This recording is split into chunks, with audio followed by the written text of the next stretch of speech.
DNA replication starts at a certain part called the origin.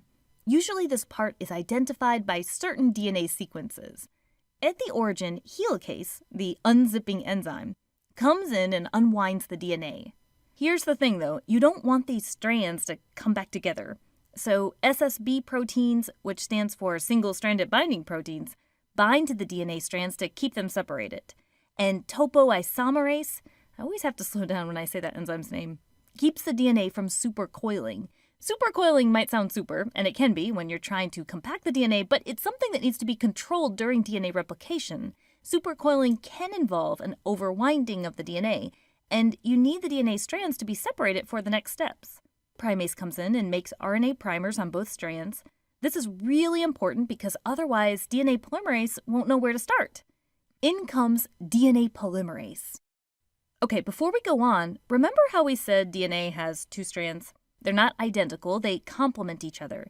In our video that covers DNA structure, we talk about how the bases pair together with hydrogen bonds.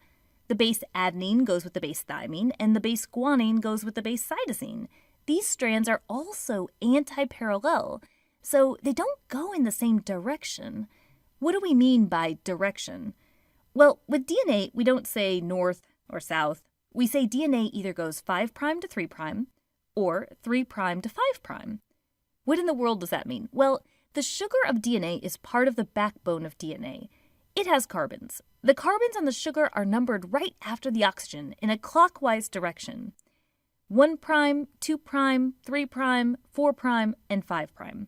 The 5' carbon is actually outside of this ring structure. Now, you do the same thing for the other side, but keep in mind DNA strands are anti-parallel to each other. So let's count these, again clockwise after the oxygen. 1', 2', 3', 4', 5'. And the 5' is out of this ring.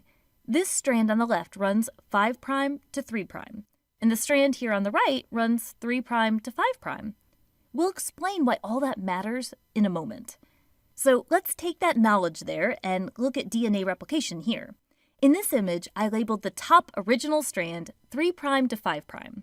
I labeled this bottom original strand 5' to 3'. That's the original DNA that is going to be replicated. DNA is unwinding here thanks to helicase. In this example, it will keep unwinding in this direction. Primase places primers. DNA polymerase is building the new strands. Now, the thing about DNA polymerase is, when it's building a new strand, it can only build the new strand in the 5' to 3' direction, meaning it adds new bases to the 3' end on the new strand. See how it's being built in the 5' to 3' direction? This one is called the leading strand.